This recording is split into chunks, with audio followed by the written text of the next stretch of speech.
Many people still incorrectly believe that their government is their friend, that's a benevolent institution.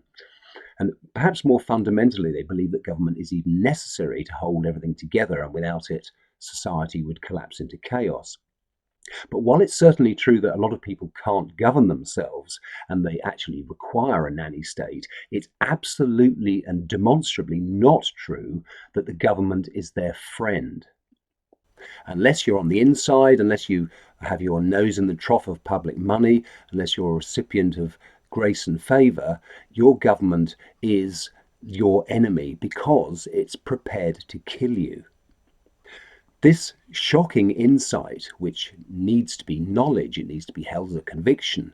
This fact is essential for you to grasp in order to have anything like an accurate and realistic appreciation and understanding of the context in which your life is actually happening.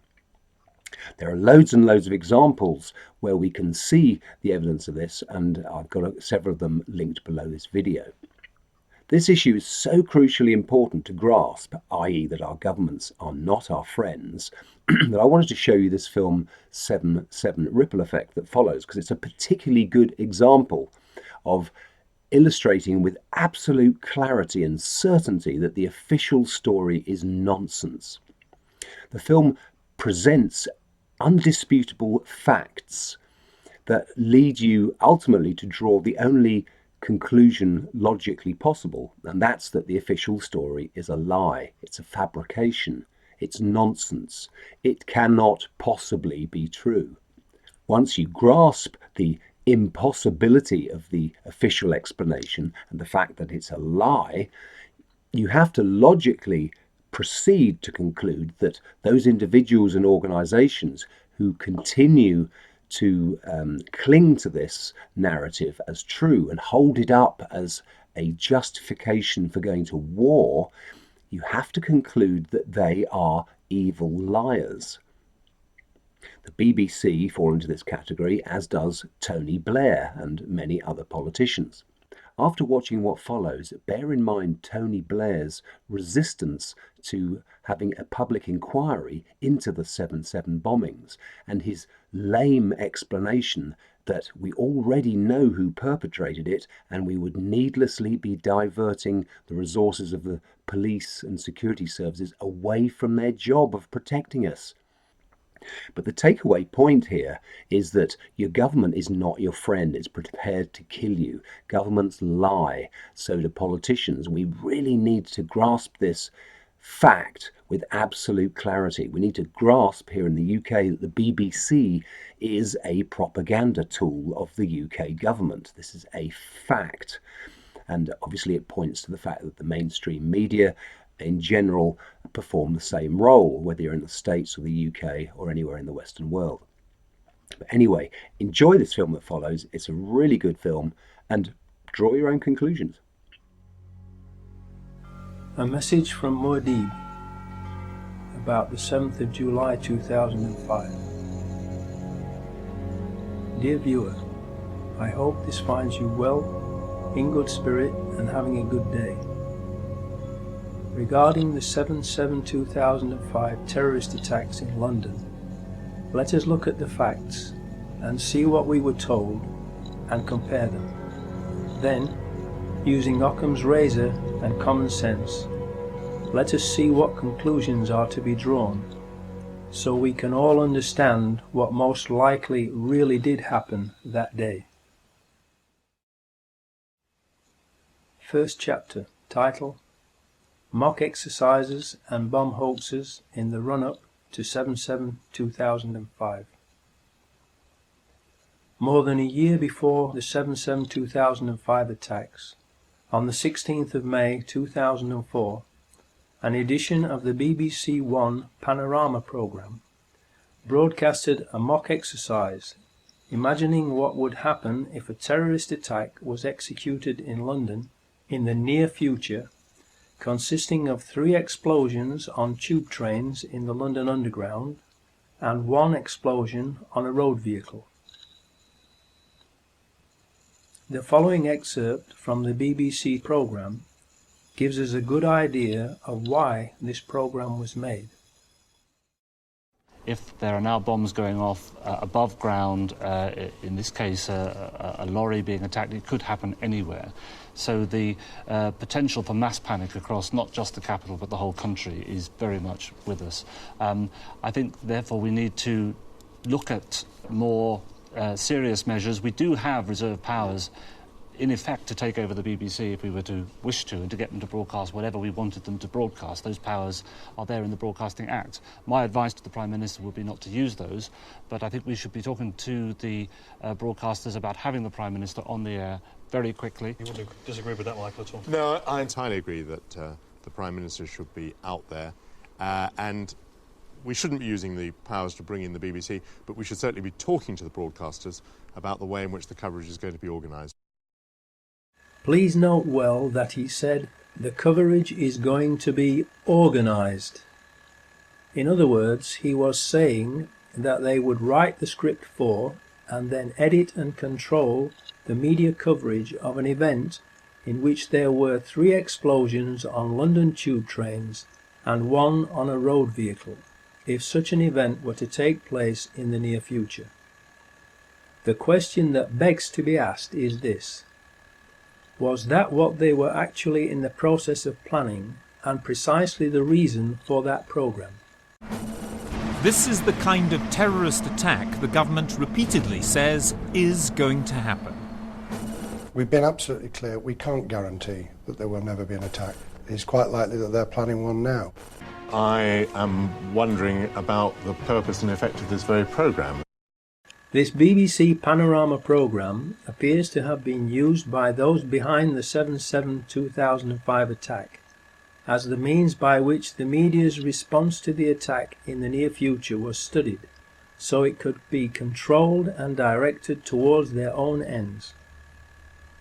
Mr. Price plays the bad cop and issues the threat of taking over control of the BBC, and then Mr. Portillo plays the good cop and says that there is no need to do that as long as the BBC behaves itself and broadcasts whatever they want them to.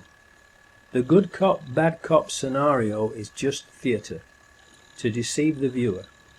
The reality is that the BBC is a government propaganda machine and is already, and always has been, controlled and used by the government. The headlines at 9 o'clock. In the past hour, there have been 3 major explosions on the London Underground. The first occurred at 8:10 on the Piccadilly line between Knightsbridge and Hyde Park Corner. The second at 8:16 on the Central line between Tottenham Court Road and Oxford Circus. And the third at 8:27 as a train was arriving at Vauxhall Station from Stockwell on the Victoria line. Emergency services have been called to all 3 scenes. There are no reports available yet on the number of casualties, and the police have said that it's too early to identify a possible cause.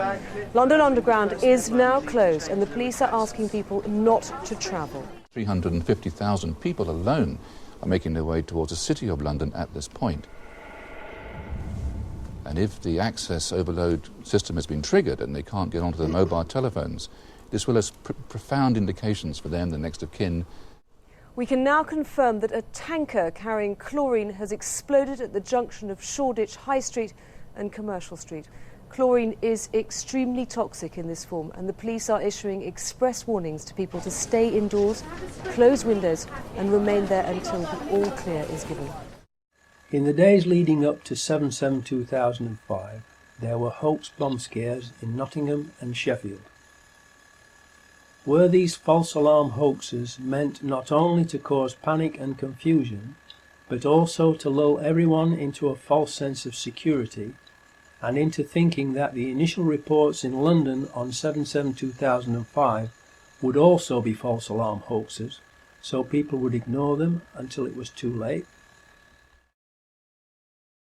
Second chapter title: Peter Power, Dupe or Accomplice?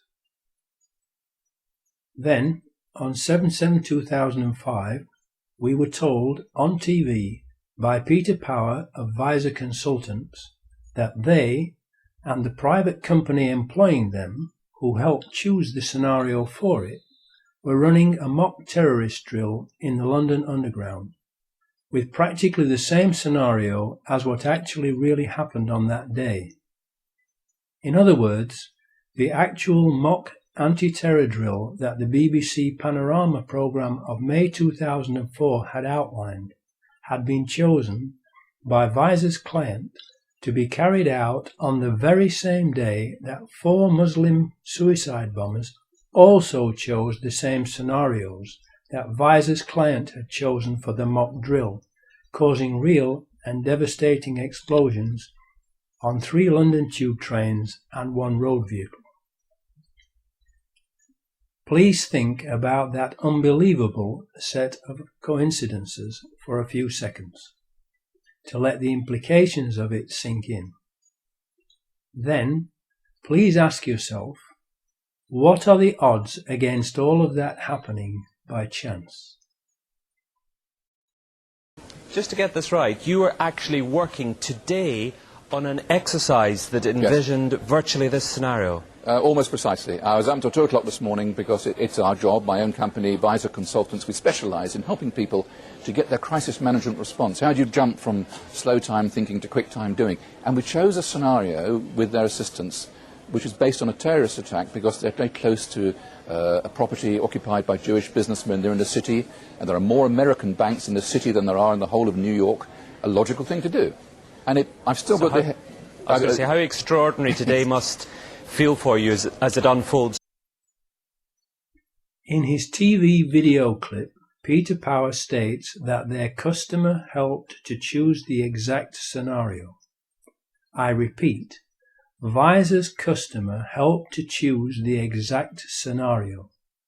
To this day, Peter Power refuses to publicly identify the customer who chose the exact scenario. Why?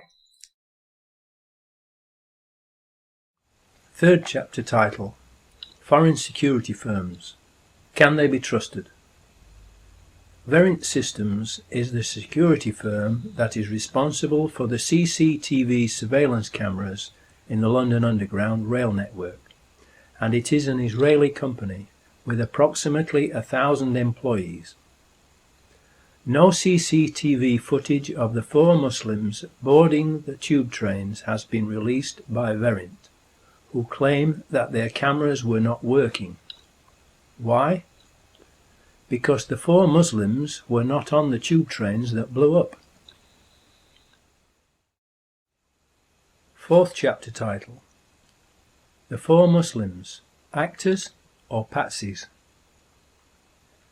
We were also told that the training exercise involved 1,000 people and, of course, amongst those 1,000 people would have to be the 4 people who were recruited to play the parts of the mock terrorists. Therefore, as part of the exercise, they would have recruited 4 young Muslim men to carry 4 backpacks that were to contain mock explosive devices. Who were their Muslim recruits? These Muslim men would naturally buy return train tickets and not one-way tickets, because they would be going home after playing their parts in the training exercise. One of them, the oldest, who would be considered the ringleader of the group because of his age, would have been asked to make a suicide video prior to 7/7/2005, being told it would form part of the training mock terrorist exercise, in order to make the exercise, and possibly a film to be made of it, look as realistic as possible. He would obviously not have been told the details of the whole plan until later, probably when he and the others arrived at Luton on the 7th of July 2005, to make absolutely certain that the scenario of the drill which would take place that day could not be talked about by or to anyone. The second oldest would also be asked to make a similar video as a backup for just in case anything went wrong, and or the oldest pulled out of the drill before the 7th of July 2005. It should be noted that neither Mohammed Siddiqui Khan nor Shehzad Tanweer specify what their targets were in their videos. It is also interesting to note that no one has ever claimed responsibility for the 7/7/2005 bombings, except for a message on a fake Al-Qaeda website on the same day that was traced to Texas in the USA. 2 years afterwards, because more and more people doubt the official story and are proving it to be lies and deception, and are rightfully demanding an independent investigation, the police have arrested, frightened, intimidated and harassed Mohammed Siddiqui Khan's widow into publicly condemning her husband.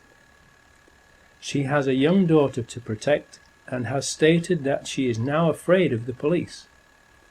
They kept her in custody for 6 days to intimidate her and then showed her what they claim is her husband's will and suicide note. Obviously, this was done to get her to condemn her husband publicly, in exchange for the authorities' implied agreement to leave her alone, to which she will have agreed in order to protect herself and her young daughter from further harassment. Where were these documents found, and why did it take 2 years for them to be shown to her? They are, after all, her rightful property, if genuine. 2 years is ample time to forge a short handwritten note and signature on a will. In view of the amount of time this suicide note has taken to be mentioned, the timing of it, and all the lies and evidence the authorities have told, fabricated and planted, it cannot be trusted and must be considered another forgery, along with any other new so-called evidence that they might come up with. So the scene is set for the training exercise to go ahead.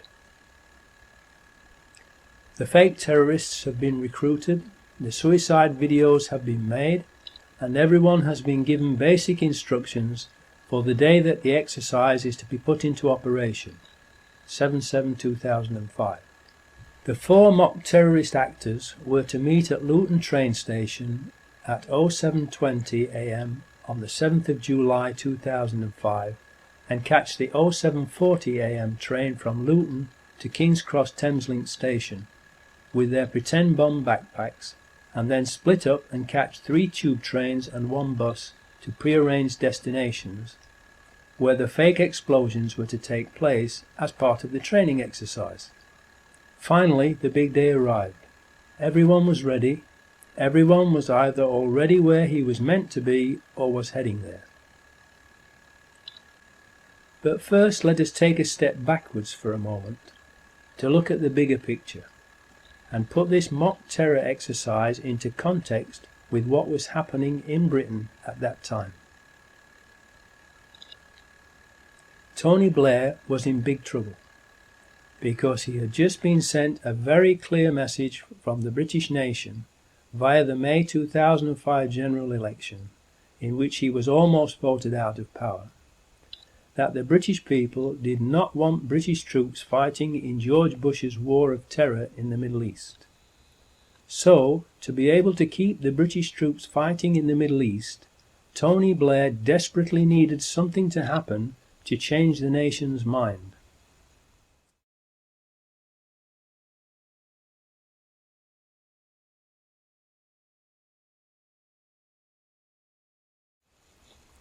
Gleneagles. Tony Blair, George Bush, G8 meeting. Agenda of addressing world poverty forced on them by Live 8 concerts around the world, but not for long. Their lucrative, evil, phony and very unpopular war on terror, which is really a war of terror, will promptly return to the top of the agenda with 4 big bangs. No time for the poor. The rich have lots more money to make and people to murder. Leeds, where 3 of the Muslim actors lived and were recruited, and where the oldest, Mohammed Siddiqui Khan, was befriended by the local police and was regularly called upon by them to help them to sort out gang rivalry problems. Mohammed was also taken on a tour of the House of Commons by a Leeds MP who befriended him. The perfect patsy? Someone who was made to believe he could trust the authorities and that they would therefore not deceive or harm him? Someone who could in turn recruit 2 other Muslims for the drill so they could all become famous and make a nice bit of clean and easy extra money and show their patriotism by helping the authorities to protect Britain from terrorism? Aylesbury. A 4th Muslim actor who has been recruited, Jermaine Lindsay from Aylesbury, will also meet them in Luton. Luton. Transport security firm ICTS, another Israeli company, has an office just a mile away from the Luton train station, which is suspected to be where the Muslim actors received their final instructions before setting off for the train station. The details of which trains to board, which carriages to get into, where to sit, and which bus to catch, where to sit on it, and at what time. London. Commissioner of Police Ian Blair, Rudy Giuliani, Mayor of New York on 9/11, Benjamin Netanyahu, who said 9/11 was good for Israel, Peter Power, and all those taking part in the mock terrorism drill are present in central London, in or around London Underground locations where the explosions take place, and also Tavistock Square. The 4 men were supposed to arrive together on time at Luton Station and be caught on CCTV at 07:21:54 a.m. entering the station, but 3 of them are not on the same video frames as Hasib Hussein, so have to be inserted later using computer software, hence the obviously and very badly doctored official single frame time-stamped photo that we have been shown from the CCTV outside Luton Station. They can't show them moving because it has been faked. That's why they show only one single frame still photo. Why did the authorities have to fake this photo? They would have had to fake it because 3 of the actors missed the tube trains that they were supposed to catch and which blew up without them being on board. And so there was no video footage from variant systems of them boarding the 3 tube trains for the authorities to be able to use as false evidence to try to prove to the public that the Muslims were guilty. So they had to doctor and show us the fake photo instead. Remember what Michael Portillo said on the May 2004 BBC Panorama programme. The coverage is going to be organised. So far, they are apparently running according to the training exercise plan and on schedule. 5th chapter title, The Ghost Trains. Unfortunately for the people who have organised the event, the train that the 4 Muslim actors are supposed to catch, the 07:40 a.m. train to King's Cross Thameslink, has been cancelled, and the next one too, so they cannot possibly make it in time to catch the tube trains that they were supposed to catch as part of the training exercise. The best laid plans of mice and men often go awry, as the hand of God interferes. In spite of official confirmation that the 07:40 a.m. train was cancelled and the next one too, the Home Office report still contains the lie that the non-existent 07:40 a.m. train was the one that the 4 Muslims caught. The authorities have to keep lying about it in order to continue to try to make the public believe that 3 of the 4 Muslim men who boarded a train from Luton to King's Cross arrived in time to catch the 3 tube trains that blew up. In doing so, the authorities make it perfectly clear that the truth of what happened that day is of no importance to them. It is obvious from their actions that the only thing that is important to the authorities is to make us believe what they had already planned to make us believe, even when the facts prove it to be a lie. The first available train the Muslim actors can catch gets them to King's Cross after the tube trains have already left without them. Hasib Hussain splits off from the other three at King's Cross Thameslink station, because he still has time to catch the number 30 bus as his part in the mock terror exercise.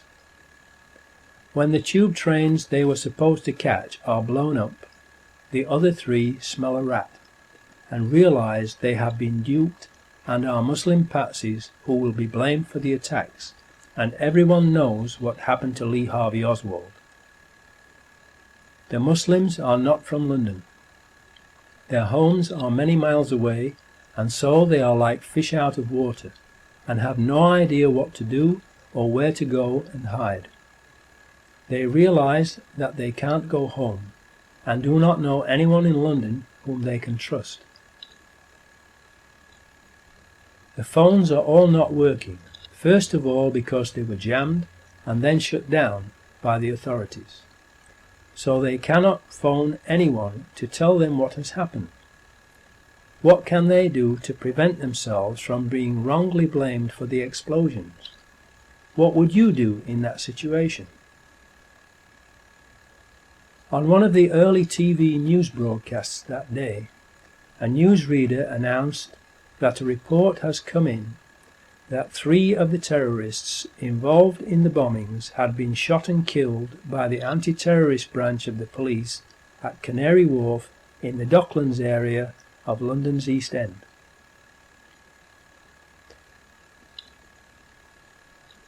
The announcement was made only once and never repeated for obvious reasons. How could suicide bombers possibly have survived the tube train bombings and then been in the Docklands to be shot? In a New Zealand Herald newspaper article, it says that 2 people were shot dead outside the HSBC building, and in Canada's Globe and Mail newspaper, only 1. There is another newspaper report that the police shot a suicide bomber outside the Credit Suisse First Boston Bank, which is approximately 1,400 feet or 467 yards away from the HSBC building, measured door to door. The 2 buildings are very different in both shape and size, and 467 yards apart, and thus they are not easily confused with each other. Police were yesterday probing reports a man had been neutralised outside Canary Wharf. It is believed the man was shot dead by police marksmen outside the Credit Suisse First Boston Bank, South London Press. That means that the police shot and killed at least 3 suicide bombers in Canary Wharf on 7/7/2005. How could suicide bombers, who were supposed to have blown themselves up on the 3 tube trains, have survived and been shot dead at Canary Wharf?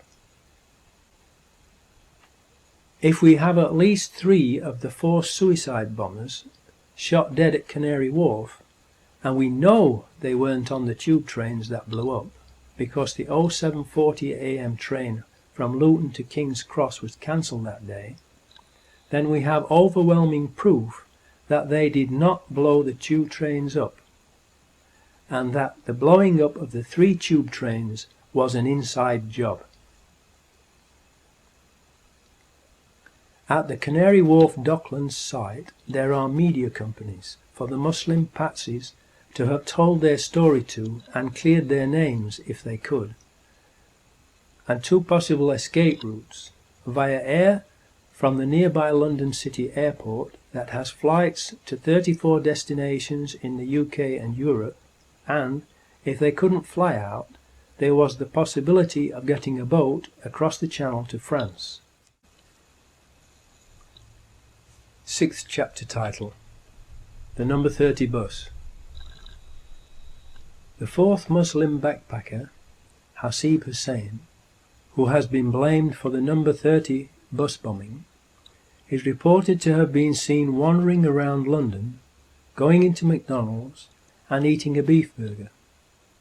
He is reported to have tried unsuccessfully to contact the other three by phone on Euston Road outside King's Cross at 08:55 AM, but the phones were not working because they were first of all jammed and then shut down by the authorities.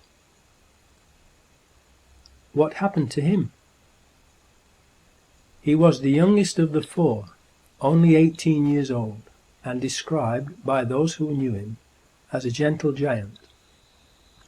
Therefore he was possibly the least worldly wise, and he was also on his own in a strange city and a long way from home.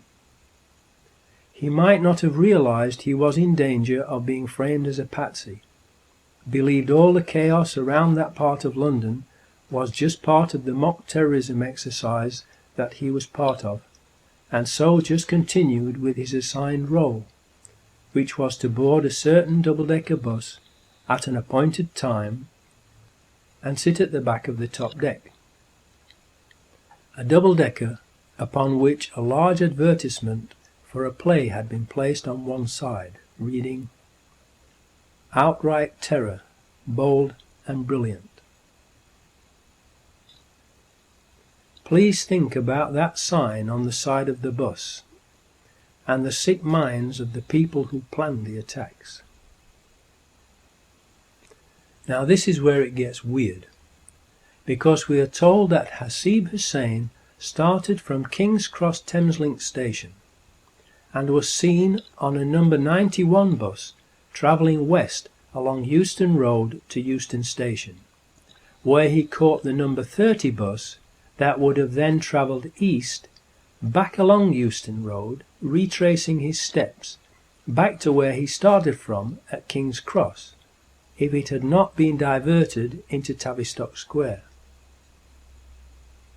Why would someone carrying a large, heavy backpack do that, unless he was following a script, written by someone who knew in advance that that particular number 30 bus, registration LX03BUF, would be diverted into Tavistock Square, and that Hasib Hussein would therefore not be able to get on it at King's Cross Thameslink, which is where he had arrived at on the train from Luton?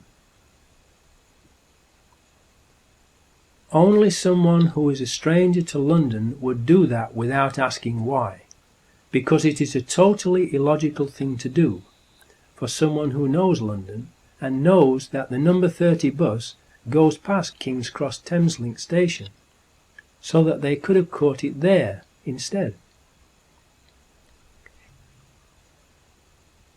It would have been a complete waste of time, energy, money, and an unnecessary risk to take, and thus a totally illogical thing for a real terrorist to do. It now gets unbelievably weird, because the number 91 bus that Hasib Hussein is reported to have taken from King's Cross along Euston Road to Euston Station to board the number 30 bus, registration LX03BUF, that got diverted into Tavistock Square, actually goes to Tavistock Square. So, if he wanted to get to Tavistock Square, he could just have stayed on the number 91 bus and been sure of getting directly to Tavistock Square. The number 91 bus route goes from King's Cross to Tavistock Square.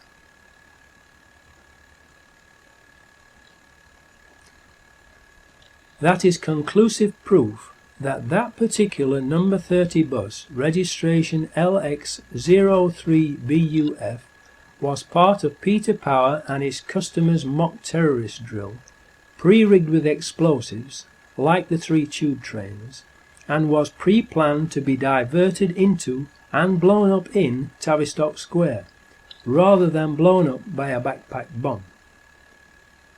Whoever planned this obviously planned to kill Hasib Hussein with that bus explosion, so he could not tell anyone what had happened, just as they had planned to kill the other 3 Muslim actors with the explosions on the 3 tube trains.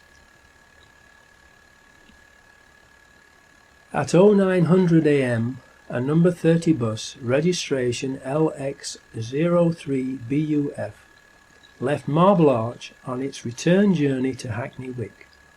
It arrived at Euston bus station at 09:35 AM and was then diverted from its normal route into Tavistock Square and stopped outside the medical offices of the BMA, where it was blown up at 09:47 AM as part of the terrorist exercise gone live.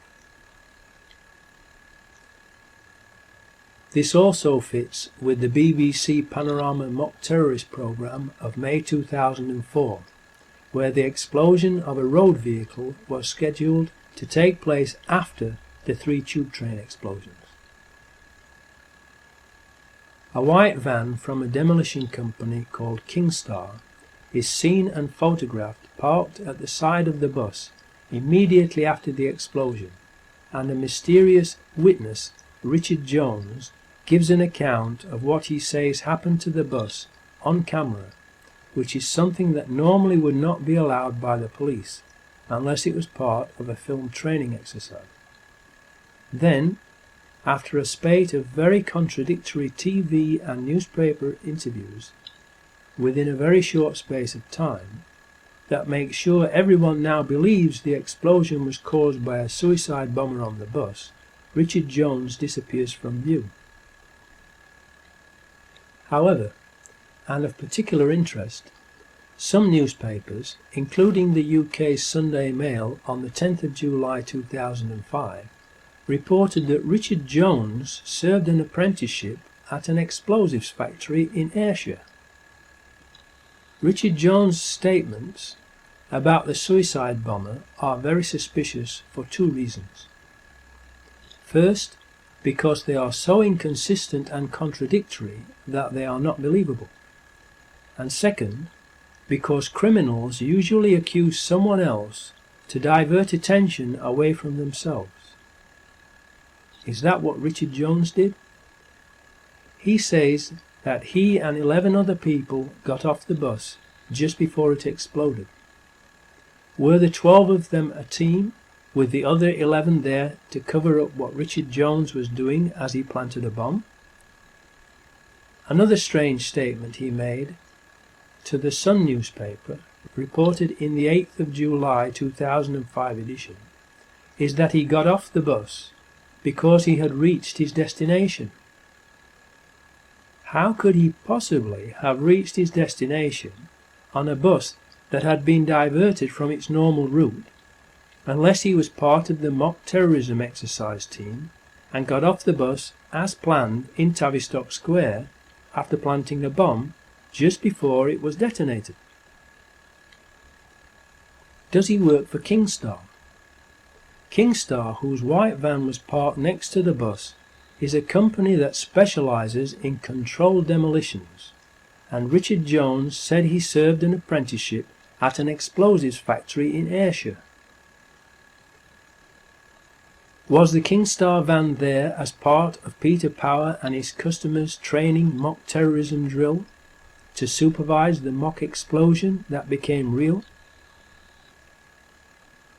So, if Hasib Hussein was supposed to have been on that number 30 bus, registration LX03BUF, how would it be possible for him to get the exact bus that would get him to one of the 4 locations where the mock terrorist exercise would be taking place, when that bus was diverted from its normal route to Tavistock Square, unless he had been recruited to play the part of a mock terrorist and told exactly which bus to get, where and at what time by the people who organised the mock terrorism exercise and who knew the bus would be diverted to Tavistock Square?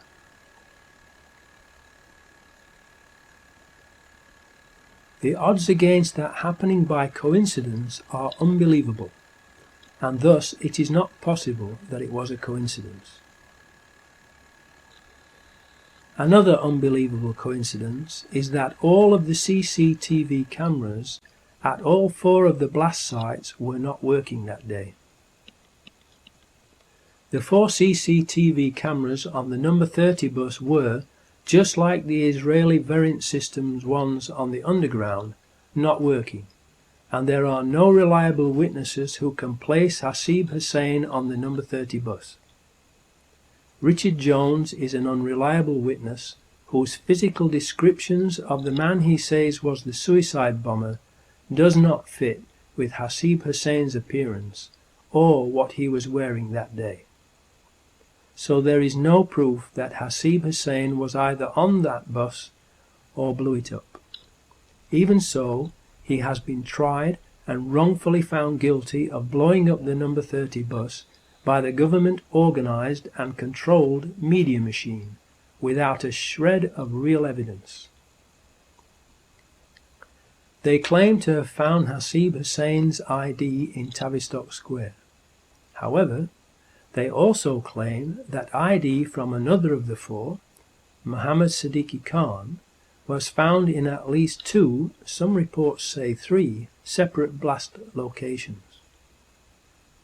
He cannot possibly have been in 2 or all 3 locations at the same time, proving that these items were planted after the blasts.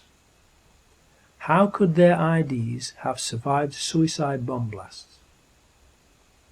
Millions of people are aware of the magic fireproof Mohammed Atta passport that was planted at the World Trade Center on 9/11. In light of these incidents, if ID from Hasib Hussein was found at Tavistock Square, it does not necessarily mean that he was on the bus and not somewhere else. Or, if he was on the bus, that he blew the bus up.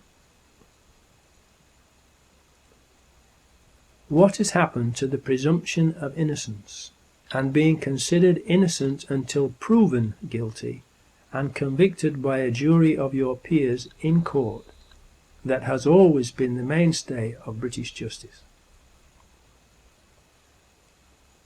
The most likely case is that the number 30 bus had been pre-rigged with explosives during its previous service when the CCTV cameras were disabled.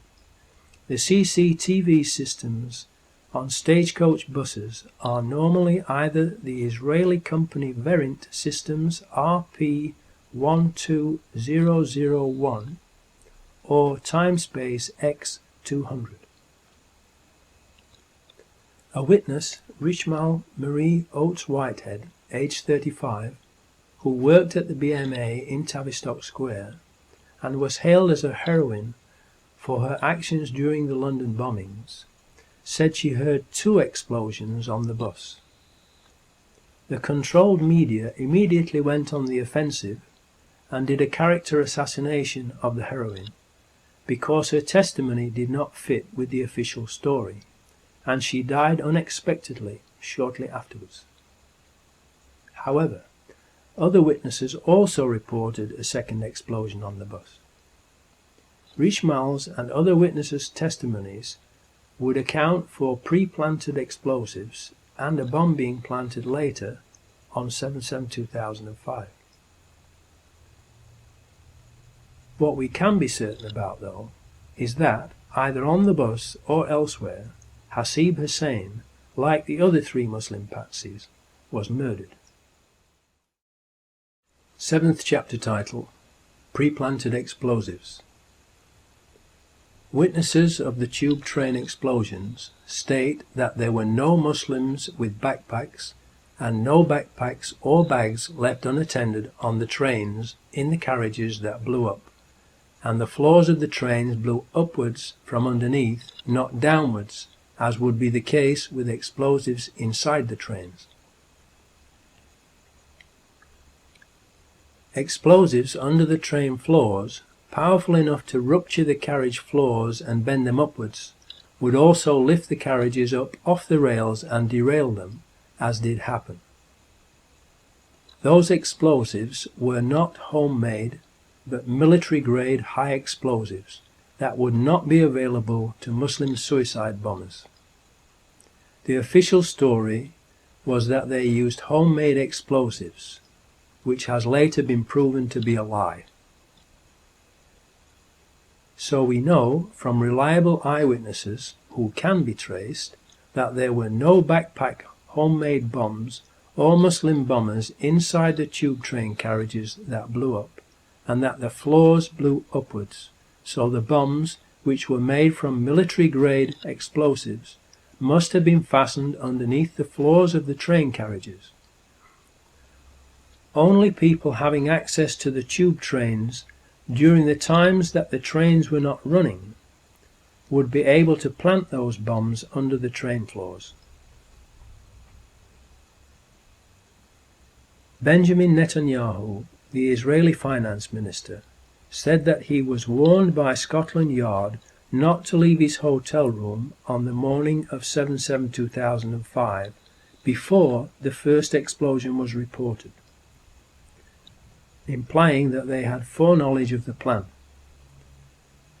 Scotland Yard then quickly denied being the ones who had provided the warning, but have not told us who did warn Netanyahu if they did not. Why was Benjamin Netanyahu warned, but not the British people who pay their wages and whom they are paid to protect? Was it because it would have spoiled their evil plan to murder British people, to change the nation's mind about British troops fighting in the Middle East? 2 weeks later, the head of the Israeli Mossad, General Meir Dagan, said that he had warned Benjamin Netanyahu at 08:40 a.m. on 7/7/2005, 10 minutes before the first blast occurred. How did he know what was going to happen in London if Scotland Yard did not warn him? Did he wait to warn Benjamin Netanyahu until it was too late to warn the British people, so as not to spoil their evil plan? Was the London bombing a covert MI5 operation, or an Israeli Mossad operation, or a joint operation by both of them? The British people have the right to know. Tony Blair said on the day of the explosions that "we know this was done in the name of Islam," when there was no proof whatsoever of who had done it, therefore indicating he possibly had foreknowledge of the plan and who they intended to blame and the reason why they were going to blame the Muslims. As proof that this was a slip-up and needed covering up, look at how the BBC later falsely reported his actual words, giving further proof that the BBC is a government propaganda machine and the coverage was organised exactly as Michael Portillo said it would be in the BBC Panorama programme in May 2004. Later that same day, Ephraim Halevi, a former head of the Israeli Mossad, wrote in an article published on the Jerusalem Post website at 18:10 p.m. London time that the attacks had been carried out simultaneously with near-perfect execution. How did he know they had only been near-perfect? How could he have known what the perfect results should have been in order to know that the actual results were not perfect, unless he was in on the plot? How many more people had they intended to murder in order for it to be considered perfect execution? How did he know, at least 2 days before the London authorities released the information on the 9th of July, that the bombs were detonated simultaneously, unless he was in on the plot? As proof that this too was a slip-up, the Jerusalem Post article in question was completely removed from their website after people began to ask similar questions. The following day, Police Commissioner Ian Blair also made a slip-up on camera and said that there were 4 miserable bombers, and then very quickly corrected himself, showing that he too possibly had foreknowledge of the plan to use 4 Muslims as patsies. If London could survive the Blitz, it can survive 4 miserable bombers like this. I'm not saying there are 4 bombers, 4 miserable events like this. We are told that the first reports were of an electrical power surge that occurred. And then later we were told that there were bombs that exploded on the tube trains and that it was an Al-Qaeda terrorist attack, with Muslim suicide bombers carrying backpack homemade explosive devices onto the tube trains. A couple of weeks later, a Brazilian contract electrician is brutally and publicly murdered on a tube train, and again we are told lies by the police and media about him. He was a contract electrician. For whom had he been working, and what had he been working on in the days leading up to the 7th of July 2005? Remember that the first reports from the media about 7/7/2005 were of an electrical power surge, and John Charles de Menezes was a contract electrician. Was he hired as part of the terrorist exercise's 1,000 people to wire up devices for mock explosions to be set off by a power surge? Did he see the explosive devices being fastened under the tube train carriage floors and later realize what had really happened and was starting to talk about it? Did they, the hierarchy enslaving you, publicly execute him to shut him up and as a warning to others to keep their mouths shut? We have been unable to find out where he worked.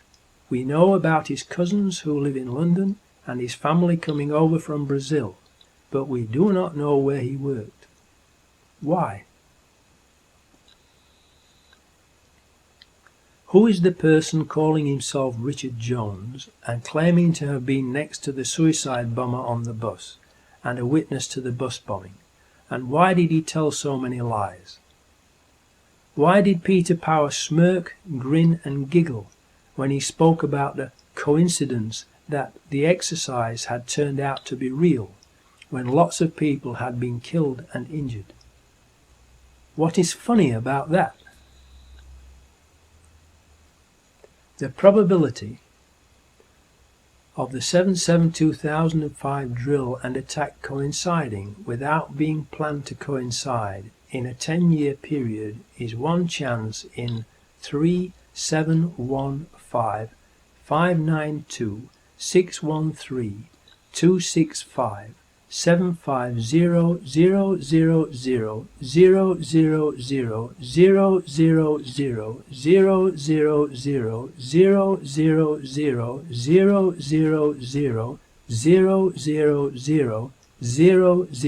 000.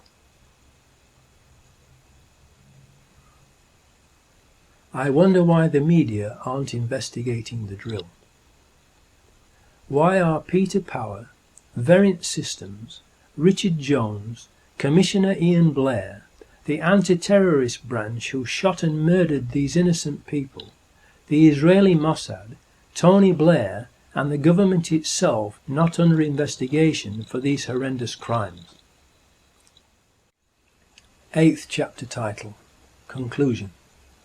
The times of the trains and tube trains on that day have been carefully checked. The first train after 0740 am left Luton at 0756 am and arrived at King's Cross Thameslink station at 0842 am. The 3 tube trains that blew up left King's Cross Underground station at 0835 am, the eastbound Circle Line train number 204. 0842 am, the westbound Circle Line train number 216. 0848 am, the Piccadilly Line train south. It was therefore impossible for any of the 4 accused Muslims to have caught the tube trains that blew up. If we have at least 3 of the 4 suicide bombers being shot dead at Canary Wharf, and we know they weren't on the tube trains because the 0740 AM train from Luton to King's Cross was cancelled that day, and the photo of them outside Luton Station at 0721:54 AM is a fake, and that Hasib Hussain was part of the mock terrorism exercise, then we have overwhelming proof that the 4 accused Muslims were patsies and are innocent, and that it was an inside job, and that, like Lee Harvey Oswald, they too have been murdered to silence them. Whether the bombings were done by MI5, the Israeli Mossad, or both of them and or others has yet to be determined. But the one thing that we can be sure of is that it was not done by 4 young Muslims. 9th chapter title, Epilogue. Hopefully, among the security services, there must be at least some decent, honest people who know that the official story is a pack of lies and are troubled by it. Unfortunately, they are all keeping quiet about it. We need them to have the courage to come forward and say what they know and arrest their evil colleagues and bring them to justice if they don't want to be also condemned as accomplices of the government and media criminals who committed treason and mass murder that day and helped to cover it up, enabling the Orwellian Big Brother police state plans for Britain to pick up steam, and the real perpetrators, the New World Order government terrorists, to plunge the world into World War III and Armageddon. Why do you think they have made a Big Brother TV program? To program people's minds and get them used to the idea of living under constant surveillance, and to like it, and volunteer to take part in it. Why do you think they are called programs? It is because they are used for mind control, brainwashing, programming of the public's minds into obeying and sleepwalking whilst following their New World Order hidden agenda. The sleeper must awaken. The sleeper must awaken. The television is the greatest mind control and propaganda weapon ever invented. Do you think you should be paying for a TV license to fund all their programming of your mind and the lies and propaganda they are broadcasting to deceive, brainwash, control and enslave everyone, including you? Does the TV and watching it not already control most of your life and the way you think? Do you think you should be paying for all those CCTV cameras and their operatives to spy on you everywhere you go, so they can enslave you and fine you, thereby stealing your money for doing nothing wrong? Especially when they use your own money from those fines and taxes to pay for even more CCTV cameras, so you have even less privacy and freedom. And then they claim that the cameras do not work when there is a real crime being committed by the people who control the cameras. Don't you realize that in paying fines and taxes you are actually paying for the chains they are using to enslave you with?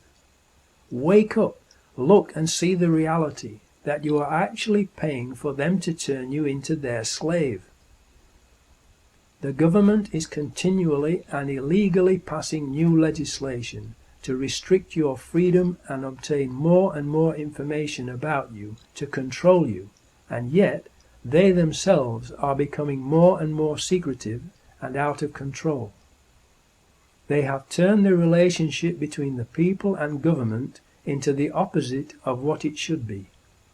It should be public servants serving the people, not the people serving public government masters, or, more accurately, dictators. Please, for your own sakes, make copies of this film for everyone you know and for the media outlets in your area, to wake them up and let everyone know the truth, so that the public will give the decent, honest people in the security services their support and encouragement to tell the truth and arrest their evil colleagues. Long live the fighters. Muad'Dib.